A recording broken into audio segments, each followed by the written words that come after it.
Mostly sunny and turning warmer on Wednesday. Good Tuesday night, East Tennessee. David Aldrich, Captain Accurate here from the Captain Accurate Weather Command Center. Well, today was another slice of nice. Are you spoiled? Some of us may be spoiled because today might be described as delightful. East Tennessee's weather today was almost picture perfect. Some would say it's not warm enough because it's almost summer, certainly meteorological summer. We hit 81 today, but it felt comfortable because of the low humidity. 81 marks 4 degrees below normal. I was expecting 79, and you'll see in a moment, some of us didn't even get to pass 77.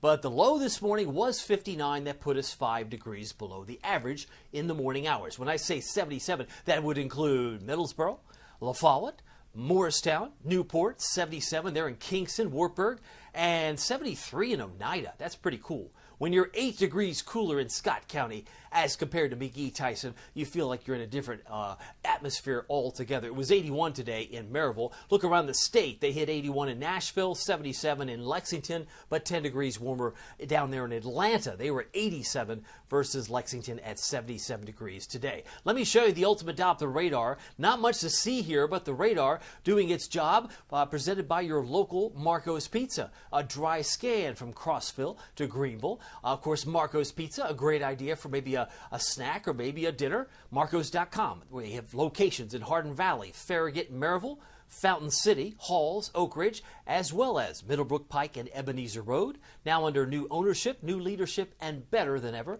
They're also no kid hungry corporate sponsors, so they give back quite a bit to the community. Pepperoni Magnifico, under $10. Boy, does that look good right now. And maybe for lunch, you might consider a new Pozzoli. May I recommend the pepperoni and sausage? That's one of my favorites. You could check them out at marcos.com. Again, nothing to see here across East Tennessee. Really nothing across the state of the volunteer state, but there are some showers across the Great Lakes. You go all the way up to Lake Michigan, Lake Superior. The big story may be South Florida. They're getting pounded with 2, 4, 6 inches of rain, some closing in on 10 inches or more. I mean, the amount of water, and it doesn't even have a name. I thought this could be like a tropical storm with no name. But it's interesting, once it emerges, once it leaves the state of Florida, the Hurricane Center thinks there's a 20% chance that it could get a name. That's why they've labeled a new area of interest in yellow off the coast of Florida and off the coast of Georgia. South Carolina would be moving away. And there's another patch of areas in yellow south of Mexico that would affect parts of the Pacific, potentially. Tracking the clouds, not a lot tonight. Starry skies for the evening. High clouds overnight. That's what I expect. But when you talk about comfort, my goodness, 48-degree dew point. I mean, think about it. That's the temperature at which water vapor condenses, and it's the gold standard for humidity. When you see a dew point at 48, you think it's football time. In Tennessee, you think it's autumn, but it's not. It is June 11th, and when it's in the 60s, it feels sticky. Bad hair day. When it's in the 70s, you feel like you're in the jungle. To borrow an expression from Axl Rose, welcome to the jungle, the swamp, because it's going to get into the 70s early next week. The comfort level will decrease as we get closer to Father's Day weekend. Let me show you the bigger picture. It's comfortable everywhere, but where you see green, south and east, where you see green, south and west of Memphis, it's all going to squeeze in here over time. Let me show you what that looks like. We'll just follow the green ooze, right? We got an area around Raleigh, Fayetteville, North Carolina, and Columbia, South Carolina that begins to advance. 8 o'clock tomorrow morning. Then you look back towards St. Louis, look back toward Kansas City and Omaha. It's also sticky there. But by the time we hit Thursday morning, maybe not 7, how about 9:30? Oh, it's back. Oh, it's sticky. Oh, it's so sticky. Yeah, that's going to be the complaint. It's going to be not only hot, but it's going to be humid. And we know they go together. It's not just the heat, it's the humidity. And notice how it stays green at times on Thursday, but it's only going to pick back up Thursday night. Looks like this. And then we go into Friday. Now we're going to see more humidity, and the temperatures by Friday should reach 93. So you got humidity, 93 degrees, feeling like it's in the upper 90s. Some of you are going to say, this is terrible. This is for the birds. But, as some noted, at least you'll be able to heat the neighborhood pool. Because if your pool is not warming up at 81 degrees, you'll have a chance to warm it up naturally from Mother Nature once we heat things up later on this week. Tracking the clouds tonight, not much to see here. Let's take a look at our headlines. Talking about warmer sunshine tomorrow. 86, normal high is 85. I think it's pretty close to normal. Hazy, hot, and humid to end the week. We're going to have a string of 90-degree days All it takes is 3, my friend, just 3 in a row, and we can declare that to be the first heat wave of the 2024 season.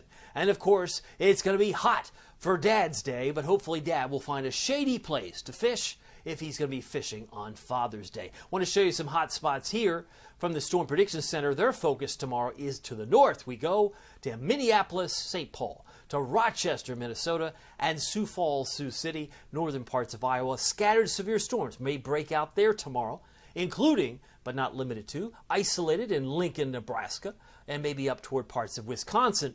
Not a whole lot further south. We've got quiet weather in Tennessee, as we'll find mostly sunny skies tomorrow. Now, once we move into Thursday, I know what you're thinking. Friday's the College World Series. I know Friday we'll be watching Omaha. But Thursday, most of the storm should be south of Omaha.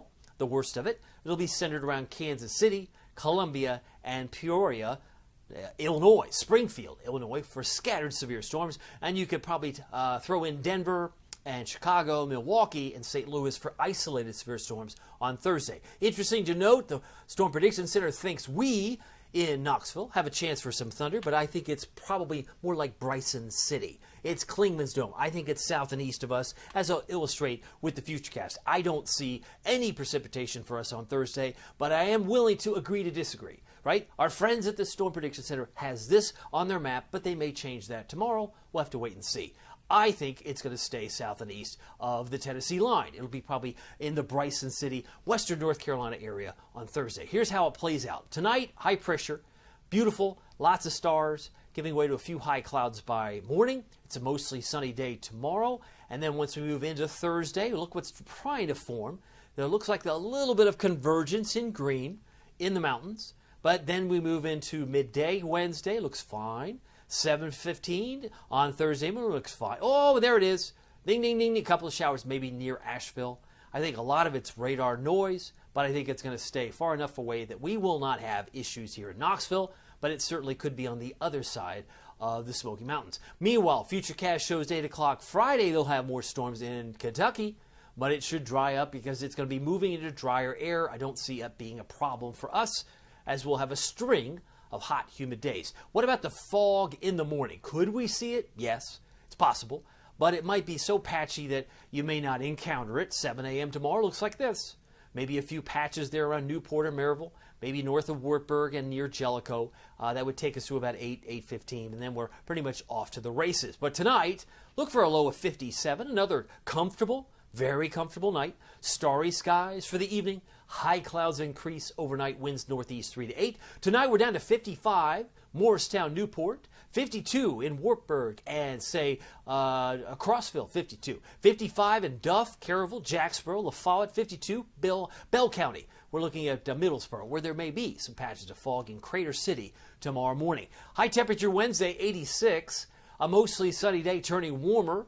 Winds about 3 to 8 miles per hour. And if you hit 87 in Kingston tomorrow, wouldn't surprise me. I have us at 87 in Newport, in Cocke County. And, of course, Madisonville, Tellico Plains about 87. Hotspot may be Athens. Southern Valley have a good chance of reaching about 88. As I mentioned, it was 87 today in Atlanta.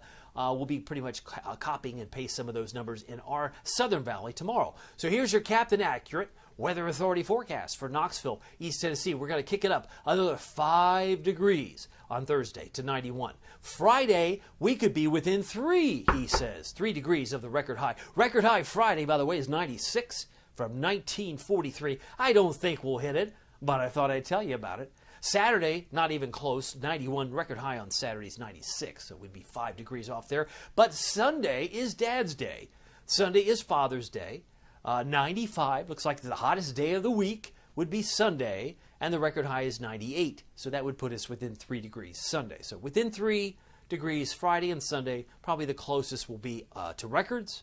I'll keep an eye on that. But more showers and storms, I think, coming in on Monday, 30%, and Tuesday at 20%. By the way, you can keep track of it all using the Captain Accurate weather app, whether you're at the beach this summer, Whether you're at the lake this summer or by the neighborhood pool, just search the 2 words Captain Accurate at the App Store, Google Play. Not only do you get the Captain Accurate weather information, but you get Pete Michaels traffic, which around here is paramount. He is the best traffic reporter, bar none. He's been flying around with an airplane since the 1970s. You would get a lot of benefit by getting Pete Michaels traffic, and you don't have to wait for the radio to play it. You get the radio traffic reports at the push of a button on the app, and it's free. Just download it today. Well, my name is David Aldrich. Some people call me Captain Accurate. It's not easy being accurate. Enjoy this slice of nice weather for the rest of tonight. We'll see you here next time. Take care.